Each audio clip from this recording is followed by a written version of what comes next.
VRO phone చేశాడు. చేసినప్పుడు ఏమన్నాడు వీఆర్ఓ, నాకు చేయలేదు సార్ అన్నాడు.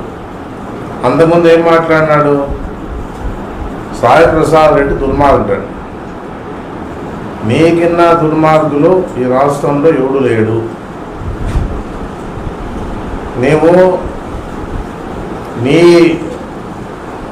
నీవన్నీ కూడా కప్పిపుచ్చుకోవాలనే ఉద్దేశంతోనే డైవర్షన్ పాలిటిక్స్ చేస్తూ ఉండే పరిస్థితి మన నియోజకవర్గ ప్రజలకు తెలుసు అందరికి కూడా.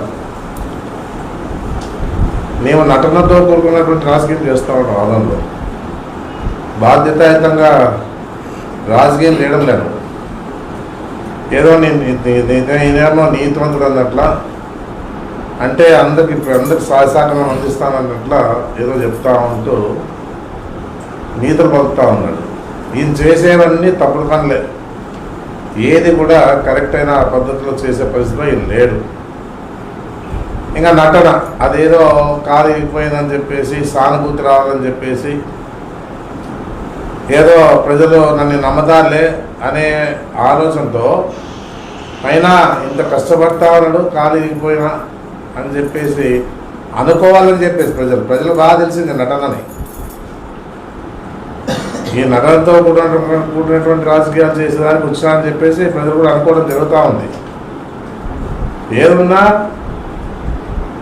నీ రాజకీయాలు అందరూ తెలిసిపోయినాయి. నువ్వు మాట్లాడేటట్టుంటే ఏదన్నా కానీ ఎంక్వైరీ చెయ్యి. నీ చేతనైతే ఏదో చెప్పినారని చెప్పేసి నీకంటే నీచమైన రాజకీయ నాయకులు ఆదంలో ఉన్నారా అని నేను అడుగుతాను. ఇంతమంది ఎమ్మెల్యేలు అయినారు కానీ నీకన్నా నీచమైన నికృష్టుడు ఎవడు లేడు, నీకన్నా దుర్మార్గుడు నీకు అసలుకే లేడు. నీవు తప్పుడు పనులు చేస్తా ఉంటే అందరూ తప్పుడు పనులు చేస్తా ఉన్నారు అనుకుంటున్నావా నువ్వు? మా తాత గురించి మాట్లాడతావా? నా సంస్కారం ఉంది కాబట్టే మీ తాత గురించి నేను మాట్లాడు. ఎందుకంటే వాళ్ళు ఎప్పుడో పుణ్యాత్ములు వాళ్ళు ఉంటారు. నువ్వేదైనా ఉన్నా వ్యక్తిగతంగా ఉంటే నాతో మాట్లాడు. మా తాత గురించి ఏదో మాట్లాడతావా? సాయి ప్రసాద్ రెడ్డి గారి సాయి ప్రసాద్ రెడ్డి తాత గారు అంటావా? మా తాతరాడి అనడానికి నీకు అర్హత ఉందనుకుంటున్నావా? నీ బతికేమని అందుకు తెలుదా? ఈరోజు నడుమంతరపు సిరి అంటారు. ఆ నడుమంతరపు సిరి వచ్చింది కాబట్టి నువ్వు ఎక్కువ మాట్లాడే పరిస్థితి వస్తూ ఉంది నీకు. నీలక్క మేము ఎవరిని కూడా దోచుకునే పరిస్థితి లేదు. నీ అంత దోపిడీదాడు ఎవరంటారు నీ ఉండవు. ఎందుకంటే ఇదే సాక్షి మీద నీకు 162 సర్వే నెంబర్ బాలాజీ ఎస్టేట్ గతంలో ఎవరి పేరు మీద ఉంది, ఇప్పుడు ఎవరి పేరు మీద ఉంది? ఆల్రెడీగా లేఅవుట్ అయిపోయింది. అది ఆ లేఅవుట్ అయిన దాన్ని కూడా నీవు ఎంఆర్ఓకి చెప్పి దాన్ని వేరే వాడి పైన ఆన్లైన్లో ఎక్కించావు. నీవు నిజంగా నీలో దుర్మార్గం లేకపోతే ఈ సర్వే నెంబర్ సంబంధించినటువంటి ఫైల్ తెప్పించుకొని ఆన్లైన్లో తొలగించు. నీ కథ ఏమో బండారం బయటపడతాదని చెప్పేసి కూడా చెప్పడం జరుగుతూ ఉంది. నీ బండారం బయటపడుతుంది. ఇది నువ్వు ఎంత తిన్నావు ఏమి అనేది కూడా వాళ్ళు వచ్చి నా ఎదురుగా చెప్తారు. ఎంఆర్ఓకి ఎంత ఇప్పించినావు, నువ్వెంత తీసుకున్నావు, నువ్వు నిజంగా నీతివంతుడు కదా. దమ్ముంటే ఈ సర్వే నెంబర్ రేపు పొద్దున్నే పిలిపించుకొని తహసీల్దార్ని ఇది ఆన్లైన్లో ఉందేనే చూసి 162 సర్వే నెంబరు అది ఎవరు గతంలో ఎవరు లేఅవుట్ వేసినారు అనేది చూసిన తర్వాత నీవు దాన్ని ఆన్లైన్లో నుంచి తీపి నీ నిజాయితీ ఏమో బయటపడతారు. నీవు చేసే తప్పుడు పనులకి అందరు తప్పుడు అనుకుంటున్నావా నువ్వేదో అనుకుంటున్నావు. ఏదో అంటే నేను చెప్తాను, ఈ విధంగా సర్వేలు ఏదైతే జరిగినాయో ఆదం చుట్టుపక్కల గ్రామాల్లో ఏదైతే సర్వేలు జరిగినాయో అవన్నీ కూడా మళ్ళీ మీ నాయనకు ఒకసారి మళ్ళీ పుట్టాలను ఇంకోసారి పుట్టే కానీ చేయలేము. ఇది గమనించుకో బాగా. ఎందుకంటే ఇదేదో నాకు అన్యాయం జరిగితే సహించేది లేదు ఇవన్నీ మాటలు, ఇవన్నీ కూడా ఈ మాటలన్నీ చూసినాం. చెప్తే కదా మళ్ళా మీ నాయకుడు ఇంకోసారి పుట్టితే తప్ప ఈ సమస్యలు తీర్చే పరిస్థితి లేదు. ఏందనుకుంటున్నావు నువ్వు? ఏదో సర్వే జరిగింది ఆ రోజు జగన్మోహన్ రెడ్డి టైంలో సర్వేలు జరిగినాయి. గ్రామాల్లోన సర్వే జరిగినప్పుడు ఎక్కువ తక్కువ వచ్చింది. పరిష్కరించడానికి ఒక ఆలోచన ప్రభుత్వం చేయాలి, లేకపోతే కలెక్టర్ గారు చేయాలి. అప్పట్లో ఏమవుతా ఉందంటే భూములు మంచి భూములు చెడ్డ భూములు అని ఉంటుంది. మంచి భూమి ఎవరికి ఇస్తే కొంత ఎక్కువ భూమి ఇంకొకరికి ఇచ్చింటారు ఆ గ్రామాల్లో. అవి ఇప్పుడు సర్వే చేసినప్పుడు ఏమవుతాయంటే ఎక్కువ తక్కువ వస్తూ ఉంటాయి. ఆ పరిస్థితుల్లో అనుభవంలో ఉన్నవాడు వాడు వదిలే పరిస్థితిలో లేడు. ఎందుకంటే మన అనుభవం ఉంటుంది కాబట్టి, 20 ఏళ్ళ నుంచి 30 ఏళ్ళ నుంచి అనుభవంలో ఉంటుంది కాబట్టి. అది ఆ రోజు చేయకోకుండా ఏదోలే నేను మాట్లాడితే జరిగిపోతాలని చెప్పేసి మాట్లాడుతున్నట్టున్నావు నువ్వంతా కూడా. నీకు పరిజ్ఞానం ఉందని అడుగుతాను నేను. ముందు రాజకీయ పరిజ్ఞానమే లేదు నీకు. ఉన్నోడైతే ఇట్లా మాట్లాడతాడా? ఎవరైనా చెప్పి ఏదో ఆలోచించకుండా దుర్మార్గుడు సాయి ప్రసాద్ రెడ్డి. ఏం నీ ఆస్తి ఏమన్నా దోచుకుపోయినా? నేనేమన్నా నీ ఆస్తి ఏమన్నా దోచుకుపోయినా? నీ వచ్చి ఆడంలో వచ్చి తలకాయ కొట్టుకుంటుంటారు ప్రజలంతా కూడా, ఇలాంటి దుర్మార్గుడిని తెచ్చుకున్నామని చెప్పేసి. జబర్దార్ ఈసారి మట్సంగా మాట్లాడడం నేర్చుకో చెప్తున్నాను. ఏమనిపించుకుంటాలి అనుకుంటున్నావా నువ్వు? నీ వద్దుల మీద మాట్లాడుతున్నావు. ఏదున్నా రాజకీయంగా ఎమ్మెల్యేగా బాధ్యతగా పనిచేయి. నటనతో రాజకీయాలు చేసే కావద్దు. ఆదంలో నీ నటనే అది, బాధ్యత చేసే పని అని చెప్పేసి ప్రజలు గమనిస్తారు. ఆదోళన అంతా అమాయకులు లేరు. ఏదైనా ఉన్నా డిపార్ట్మెంట్ అడగాల. వాడు చెప్పినాడు కదా బాగా గట్టిగా. ఆయన ఏమన్నాడు? ఆయన ఫోన్ చేసి మాట్లాడితే ఏమన్నాడు? వీఆర్ఓని నాకు దాన్ని చేయలేసా అని చెప్పినాడు బాగా ఓపెన్గానే.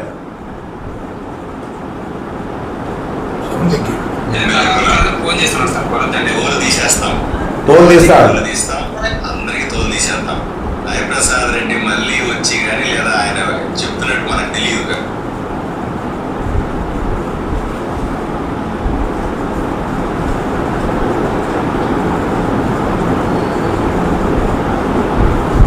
ఇది పరిస్థితి.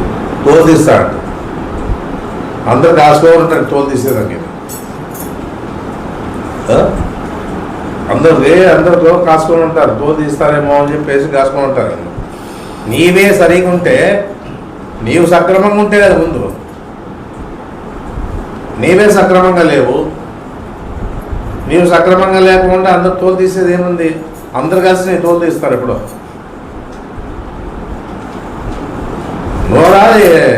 నోరేనా దీనికి?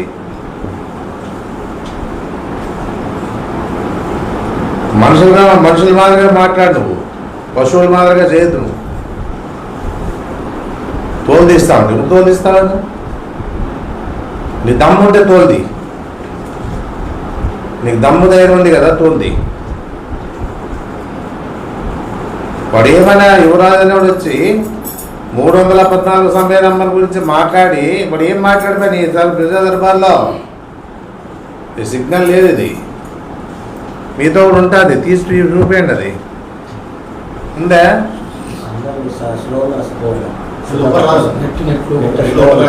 అదే మళ్ళా వాడు పోయాను వాడితే నాకు చేయలేస్తారన్నాడు.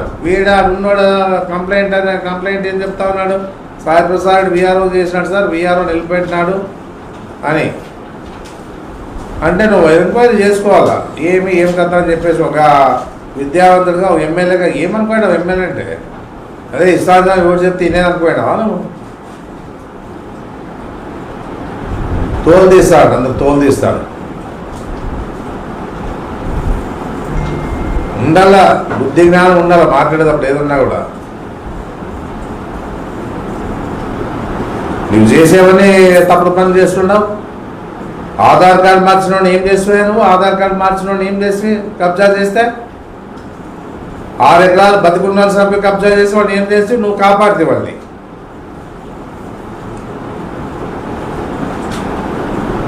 మీ వాళ్ళంతా పోయి లారీలు నిలబెడతా ఉంటాయి, వసూడు రాజాలు అయింటాయి, పోయి జెండాలు పాత్రి. మా ఆయనలో ఎప్పుడైనా అయింది అట్లా లారీలు నిలబెట్టేది కానీ, జెండాలు పాతేది కానీ, కబ్జాలు చేసేది కానీ.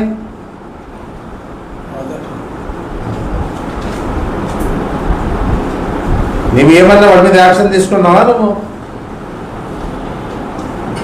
అసలుగా అది 6 ఎకరాలు విషయంలో 6 ఎకరాలు బతికున్న సంపిక పోయి రిజిస్టర్ చేసుకుంటే కూడా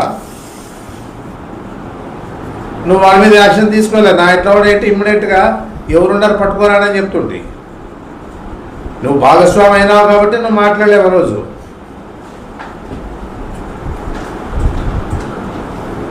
ఏదన్నా నోరు భద్రం పెట్టుకొని మాట్లాడేది నేర్చుకో. నువ్వు చాతకాంతాన్ని అనుకోవద్దు, మంచితనాన్ని చాతకాంతాన్ని అనుకోవద్దు.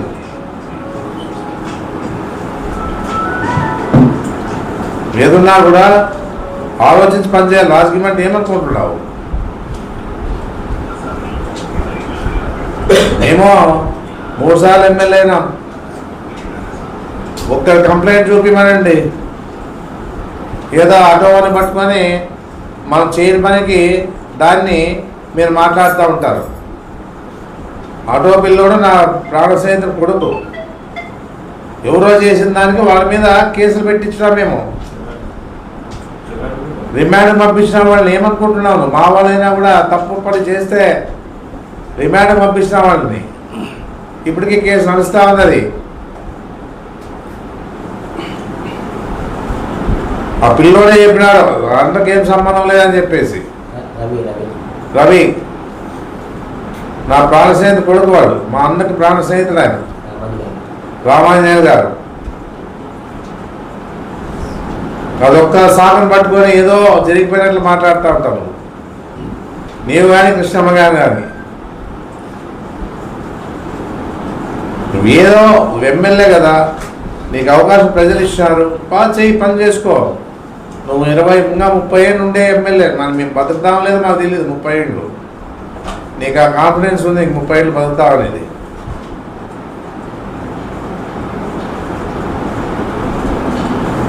ఇంకప్పుడే ఇంకో సీట్ వెతుక్కుంటా ఉంటావు. ఈ ఆదంలో నిలబడే పరిస్థితి ఉండదు నీకు. ఏదో కూటమిలో కాబట్టి వచ్చింది నీకు. కూటమే లేకపోతే నీకు సీట్ ఎక్కడి నుంచి వస్తుంది? అది నీకు తెలుసు బాగా, అది నీకు బాగా తెలుసు. వాళ్ళంతా కలిసి కట్టుగా బాగా పనిచేసినారు కాబట్టి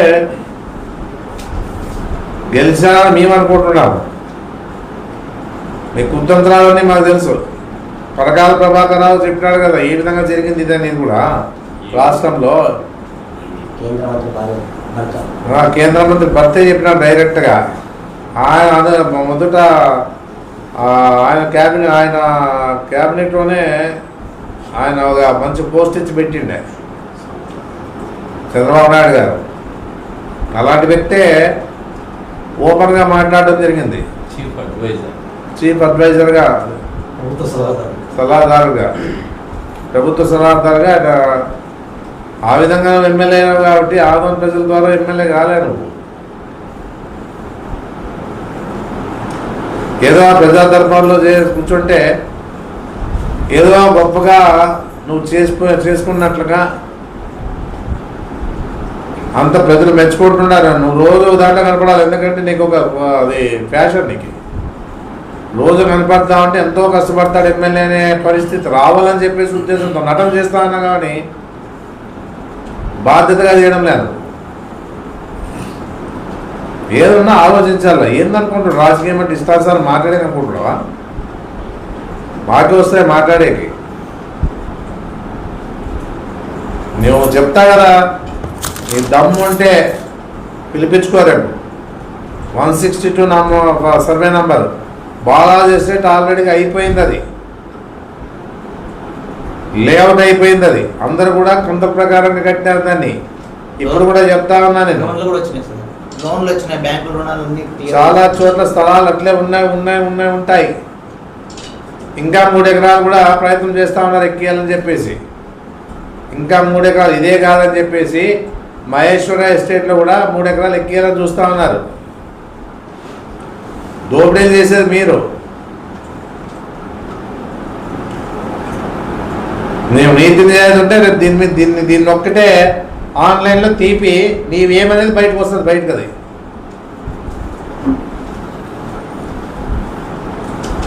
వాడు యువరాజు కూడా చెప్పినాడు కదా. ఏం చెప్పినాడు? సార్ మీది వీకే చెప్పిన మీ నోటీస్ తెచ్చిన అన్నాడు. అది ఏమీ లేదు. అది ఆ 314 అనే సర్వే నంబర్లో ఏమీ లేదు. అంత కరెక్ట్గానే ఉంది. అయినా నీ దృష్టికి వచ్చింది. నువ్వు కూడా పోయి ఆ మధ్యలో ఏమంటారు చూడే అట్లా నువ్వు మధ్యలో అదితే అయిపోయా ఎవడు తాగద్దా నీకు మజ్జిగని. అట్లా నువ్వు పోయేది అట్లా పోయి చూసుకొచ్చేస్తే వాళ్ళప్పుడే నీకు సిగ్నల్ అవన్నీ. నువ్వు పోయినావంటే సిగ్నల్ అవి. ఇది అందరూ తెలుసు, నేనే కాదు అందరూ తెలుసు. ఇది ఇన్నాళ్ళు 15 ఏళ్ళు ఎమ్మెల్యే ఉన్నా కూడా ఒక రియల్ ఎస్టేట్ దగ్గర మేము పోలే. ఎవరు మా దగ్గర నిర్ణయం జరిగిందని రాలే. వచ్చిన వాళ్ళు కూడా అన్నీ చూసాం. మేము రికార్డెడ్గా చూసిన పరిస్థితి ఉంది. ఉందా లేదా అని చెప్పేసి డిపార్ట్మెంట్నే పెట్టుకొని పనిచేస్తాం. మేము సమస్యలు ఉన్నప్పుడు విచారించాల. ప్రజా దర్బార్లో వచ్చింటారు మీద విచారించాల. ఏదన్నా మాట్లాడితే గొప్పలు అనుకోయినావా మమ్మల్ని? అయినా సంస్కారం కానీ మీ తాత గురించి మాట్లాడలే. ఇవి పరిష్కారం చేయాలనుకుంటే అంత ఈజీగా అనుకుంటున్నావా? దేశమంతా ఇదే ఉంది. మన ఆదోళనే కాదు, రాష్ట్రం అంతా ఇదే ఉంది.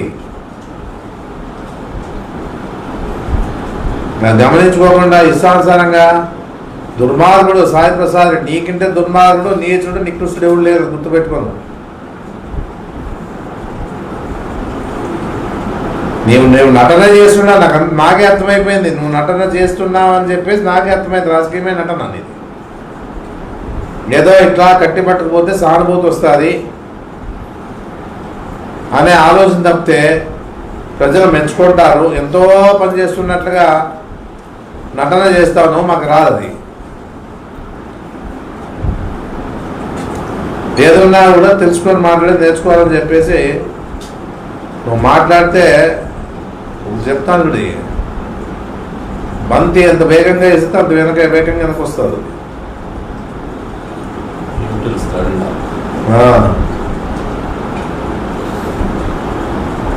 ఎవడైనా రాని ఏదో చెప్తాడు. ఏమిలే వాడు ఎవడో జమీనూరుడు వచ్చి చెప్పారు. జమీనూరుడు వచ్చి చెప్పేసి అదేదో ఎస్టేట్ ఉందని చెప్పేసి అప్పట్లోన మీదే అది 444 కాదు. అది మీ వాసుబాబు కమ్మింది. రికార్డెడ్ గా ఉండే పరిస్థితిలో వాడు ఎవడో వచ్చి చెప్తే ఇవన్నీ నిజాలు ఉన్నాయా?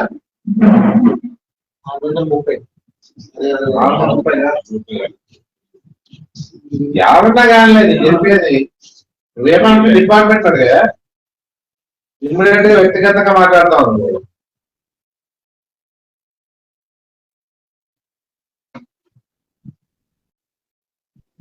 ఏదన్నా నువ్వు ఎమ్మెల్యేగా బాధ్యతగా పనిచేసేది నేర్చుకోవాలని చెప్పేసి నేను తెలియజేస్తాను. చెప్పే కదా